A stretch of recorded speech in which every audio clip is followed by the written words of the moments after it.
Rieccoci ritornati nel mio salotto, il salotto di Pamela. Adesso continuiamo appunto a conoscere gli ospiti. Facciamo una domanda a Elisa. Elisa, abbiamo parlato anche del connective healing, no? Ci hai spiegato un po' il significato di questa cosa molto molto importante per noi stessi, no? Per ritrovare armonia e soprattutto anche per controllare il nostro stress. Certamente. Ci potresti magari spiegare il momento che diciamo hai dovuto gestire questa cosa personalmente, che magari sei rimasta in momenti, hai avuto dei momenti di squilibrio o anche di stress. Come hai gestito questa situazione parlando di te stessa? Di me. Allora, devo dire che la cosa che purtroppo tende ad ammalarsi di più del nostro corpo fisico è proprio la mente. Quindi diciamo che nel mio caso specifico è proprio quando c'è il rimugino, come una sorta di ventilatore, un rumore di fondo, un pensiero che ti tortura praticamente.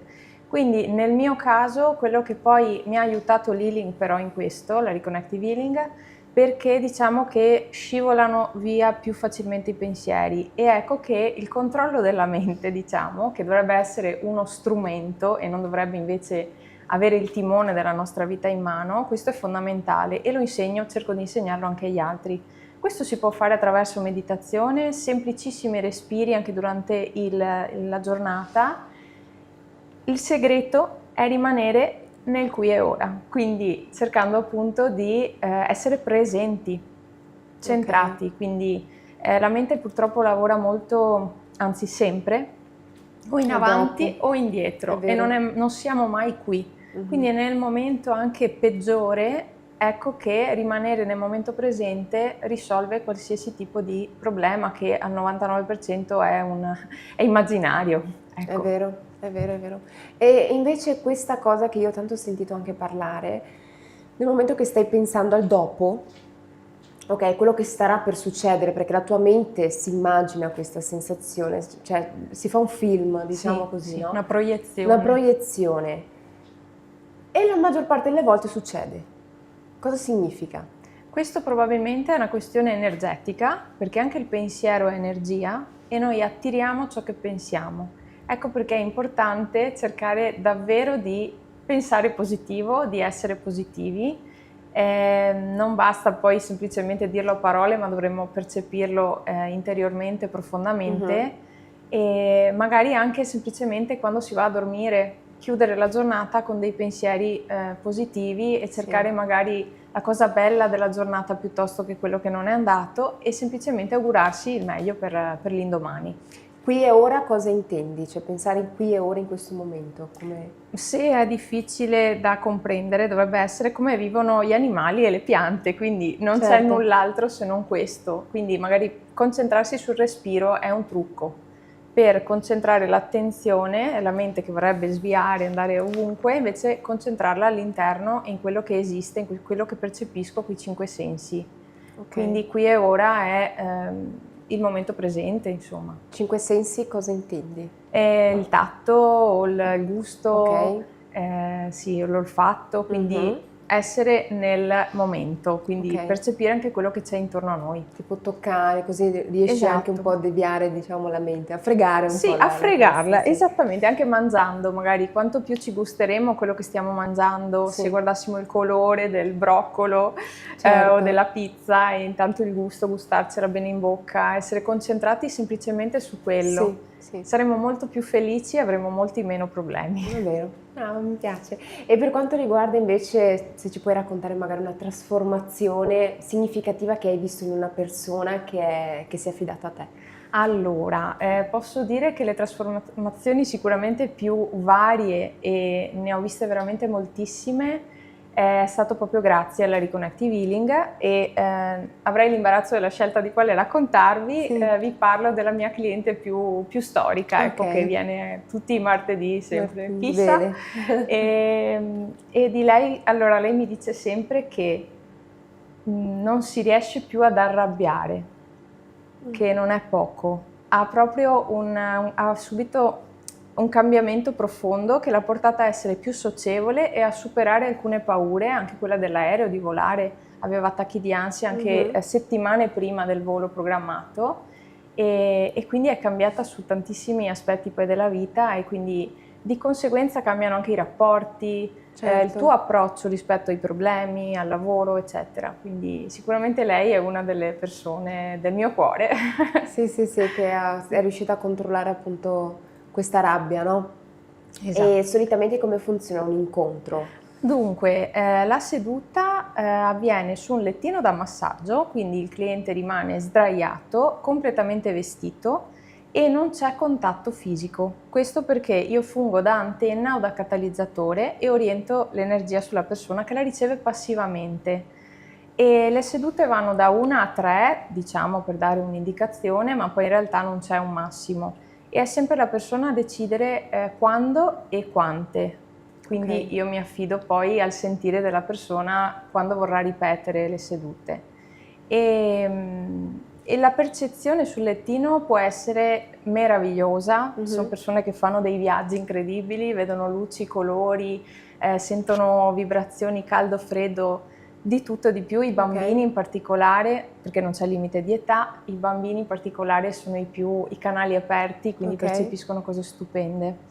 E al di là però di quella che è la percezione durante la mezz'ora di trattamento, è soprattutto quello che succede dopo che a noi interessa. Quindi l'osservazione di come cambiamo rispetto alle persone, ai rapporti, ai problemi. E quanto dura più o meno una semplicemente mezz'ora. Quindi sì.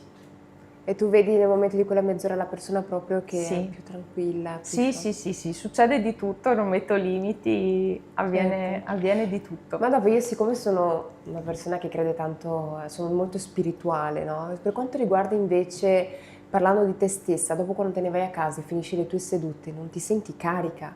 Sì, più carica, sì, assolutamente sì. È uno perché scambio. Ti prendi il bene. Anche perché devi amare tanto, ma tantissimo il tuo lavoro. Bravissima, per fare una cosa. Bravissima, è proprio come non lavorare neanche un giorno quando fai quello che ami. E per controllare tutto questo, tipo le cose spirituali che ti arrivano addosso? No, in realtà diciamo che grazie alla fisica quantistica, ciò che è stato scoperto, il fatto che siamo 99,9% di energia, e quindi questo anche solo per farci capire quanto importante è una seduta come questa e quanto può influire, è stato anche scoperto che non esiste in realtà un male, ok? Quindi non c'è nulla di cui un operatore poi si deve proteggere in realtà, perché ricevendo healing in quel caso lo sto ricevendo anch'io e noi siamo luce, quindi va a riportare i biofotoni che ci compongono al loro livello massimo di luce e energia, quindi è uno scambio, anzi, quindi mi ricarico anch'io. Io dico sempre che te o magari qualsiasi altra persona che fa questo lavoro, psicologo e tutto quanto, perché non è facile tenersi magari lo stress o la negatività di altre persone, no? È una dote, cioè siete stelle secondo me, perché Grazie. perché non è assolutamente facile aiutare altre persone, essere disposte ad aiutare altre persone se magari stai passando anche un momento di difficoltà, perché giustamente hai anche la tua vita come altre persone. Però faccio veramente i miei complimenti. Grazie. Bravi, bravissimi. Grazie Elisa.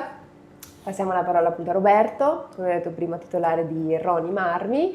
Noi abbiamo parlato un po' anche della qualità dei materiali, che voi usate anche tantissima tradizione artigianale, no? Che è importantissima ad oggi in Italia, in tutto il mondo, no? Certo. E io so che tradizione e innovazione convivono un po' nel vostro mondo. Poi volevo fare un collegamento che mi è piaciuto molto l'intervento, dove si dice lasciare un mondo migliore, e quindi allora noi usiamo una gran parte di materiale naturale, però come impatto ne abbiamo relativamente poco, perché come Roni Marmi allora per esempio sprechiamo poca acqua, perché nella lavorazione teoricamente si dovrebbe usare molta acqua, e noi usiamo acqua di riciclo, e quindi parliamo di nel ecosostenibilità. riciclo usiamo l'acqua quando piove, l'acqua dei tetti dell'azienda, che viene ripresa e riusata e sostanzialmente riciclata, senza mettere floculanti, quindi senza mettere delle cose chimiche all'interno dell'acqua. Viene solo depositato il carbonato di calcio che viene usato, viene depositato in varie vasche di decantazione, quindi in maniera molto naturale. Dal 2010 siamo sostanzialmente quasi autonomi dal punto di vista della corrente elettrica, perché abbiamo un sistema di pannelli fotovoltaici e quindi questo è una sorta di sensibilità nei confronti dell'ambiente. E poi una delle motivazioni che sostanzialmente mi inorgoglisce, perché stiamo cercando di usare quei materiali di scarto, cioè perché gli sfridi sostanzialmente, per fare dei nuovi progetti, quindi sprecare poca risorsa. Quindi questo si collega un po' alle cave, al discorso che abbiamo fatto prima, e secondo me diventa interessante per lasciare un ambiente sicuramente migliore ai nostri figli di quello che magari abbiamo trovato. E questo era un po' anche sulle eventuali risorse.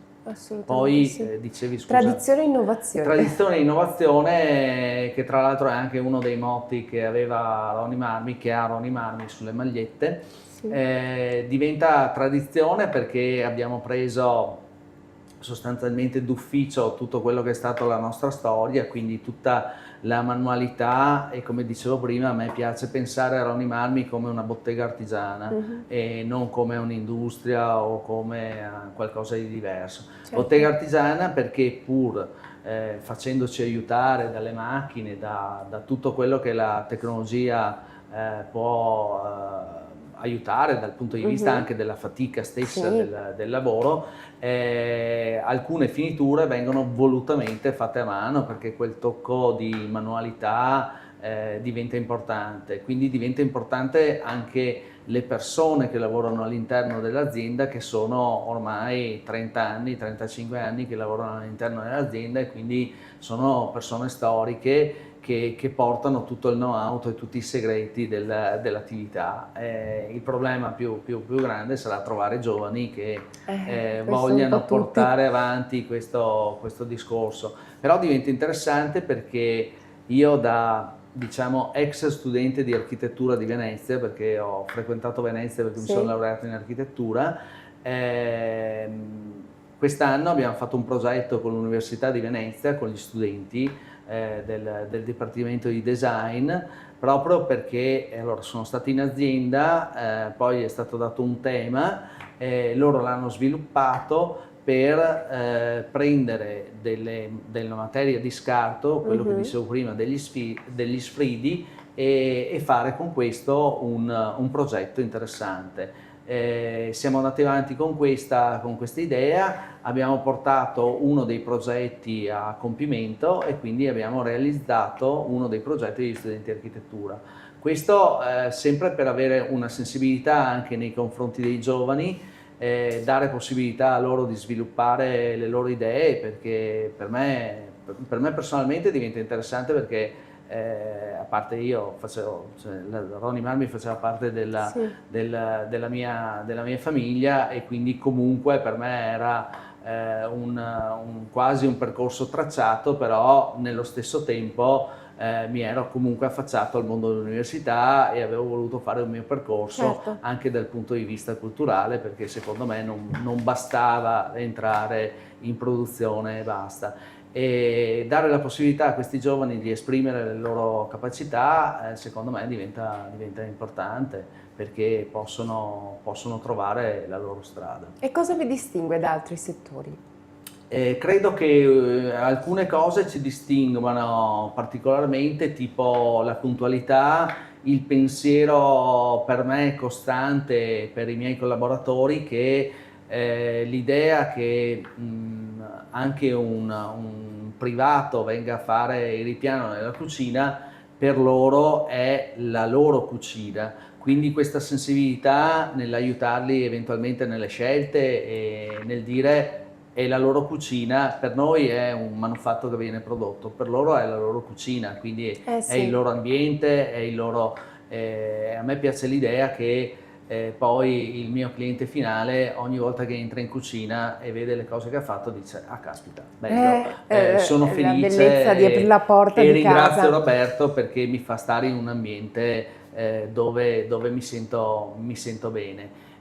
Per noi è anche questo il focus. pensare non a un manufatto, cioè fai un manufatto e lo vendi, ma è soddisfare delle esigenze e creare un ambiente che sia il più accogliente, un ambiente familiare, un qualcosa. Quindi poi noi anche per questo abbiamo dei contatti con dei clienti che sono diventati storici, nel senso che il padre ha fatto la cucina, il figlio ha fatto adesso il nipote, eccetera. Tutti da Roberto. Tutti da noi. Ed è questa la bellezza e la soddisfazione, quindi vuol dire che si sono trovati bene e che hanno trovato un ambiente particolarmente bello e familiare. E c'è un progetto invece che ti ha dato tanta soddisfazione, che ad oggi ogni volta ci pensi e io ho iniziato da questo progetto? Beh, c'è stato l'ultimo in ordine di tempo, quello che mi ha dato particolarmente soddisfazione, è stato un progetto a Cortina, di cui ovviamente non posso dire il nome perché manteniamo una certa privacy anche nei confronti dei nostri committenti, certo. Dove era un progetto particolarmente complesso, si parlava di molti metri quadri, molti bagni da rivestire. Il materiale era un materiale sostanzialmente, diciamo, non povero, ma non un materiale presato, quindi non un onice, non un granito, non una cosa, però era lavorato, come dicevo prima, in maniera sostanzialmente tradizionale. Quindi lì è stato bello, e la cosa più bella, come sempre, è la stretta di mano finale della committente, che alla fine mi ha detto sono contenta perché ha realizzato i miei sogni, e per me queste sono le soddisfazioni più grandi, quello di riuscire a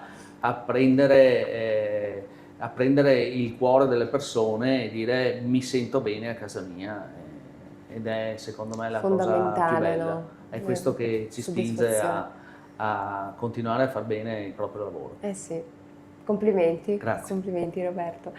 Grazie, allora passiamo a Giuliana Della Libera, direttore dell'Associazione Italiana Clubs Wigwam. Stavamo parlando un po', che mi ha appunto preso tantissimo su quello che stavo dicendo, e adesso diciamo faccio un'altra domanda, no? Come si traduce concretamente il vostro impegno di questa associazione sul territorio? Allora, il nostro impegno si traduce in maniera quotidiana, quindi il nostro impegno non è un giorno sì e tre no, ma è quotidiano, e quotidiano vuol dire che noi ogni giorno facciamo qualcosa, e questo qualcosa si traduce innanzitutto per dare la possibilità ai giovani, ma soprattutto anche a chi non fa parte direttamente dell'associazione, di sapere cosa facciamo, perché ogni giorno noi inviamo alle 8 del mattino un messaggio che contiene un articolo che parla di qualcuno che proviene da una comunità locale o dai territori. Quindi attualmente Wigwam è un'associazione nazionale ma anche internazionale, quindi abbiamo circa 140 comunità locali distribuite in Italia e all'estero, e ogni giorno io lo chiamo il buongiorno, ma nel senso anche delle buone notizie, perché pubblichiamo un articolo che principalmente viene appunto scritto dagli under 25 che concorrono a questo concorso. Sì. E c'è la possibilità quindi di sapere cosa succede anche o vicino o lontano da noi, ma soprattutto raccontato con le parole e con il cuore, mi viene da dire, di un under 25. E anche messaggi, voglio dire, dalle comunità, quindi è sempre un mantenere l'attenzione sul tema, sugli argomenti, e spesso questi argomenti sono trainati da progetti che vengono calati nei territori, quindi approfittiamo, per così dire, delle occasioni date da bandi o da iniziative promosse dai comuni, affinché abbiamo anche noi le energie a livello economico e finanziario per affrontare e per sostenere e continuare a fare quello che facciamo. E quanto è importante invece partire dal locale per avere un impatto globale? Molto, perché magari è più facile, no? Prendersi cura di qualcosa che è lontano da noi, però quello che io noto, ero caduta anch'io, diciamo, in questa modalità, che spesso viviamo i nostri territori ma non li sappiamo osservare. siamo talmente abituati, specie siamo molto vicini qui alla Riviera del Brenta, siamo talmente abituati a vedere un patrimonio inestimabile che spesso chi ci vive non ci fa nemmeno caso.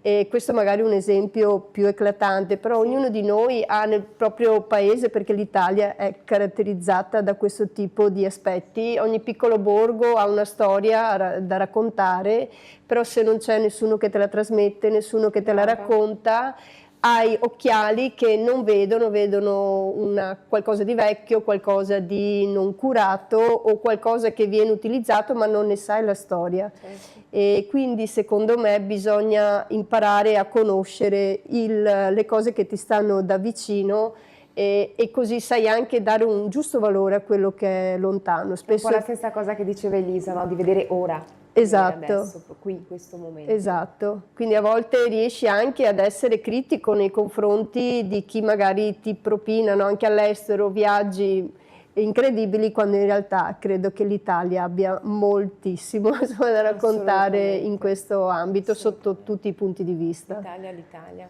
Poi Veneto non ne parliamo. Sì, ma pensiamo non solo agli aspetti storico-culturali, ma a quelli ambientali, a tutta la sfera dell'artigianato, certo, cioè alla trasmissione di queste culture e di questi mestieri che se non c'è sicuramente c'è la scuola che indirizza, ma se non c'è poi un passaggio diretto, no? Di tramandare la tradizione, di imparare a usare certi macchinari, e di saper adattare anche le esigenze, no, di un cliente o comunque di qualcuno che ti commissiona una cosa che vuole essere fatta in maniera artigianale, non c'è storia, mi viene da dire, non c'è passaggio. Puntare, diciamo, tanto sull'innovazione, no? Come diceva prima Roberto, sia che tradizione, mantenendo la tradizione, che puntare su dopo. E se invece le chiedessi che messaggio vorrebbe lasciare a chi oggi vuole fare la differenza nel proprio territorio? Io direi di non aver paura e di avere anche proprio il coraggio di esporsi, ma di esporsi in maniera propositiva, quindi di mettere un po' da parte tutto quello che è la lamentela, la critica, il vedere anche le cose non proprio ottimali che si hanno nel proprio territorio. Io credo che i territori sono quegli spazi fisici e geografici che però sono abitati da delle persone, e voglio credere che ci sia la volontà, magari non ci si riesce, però di fare il meglio.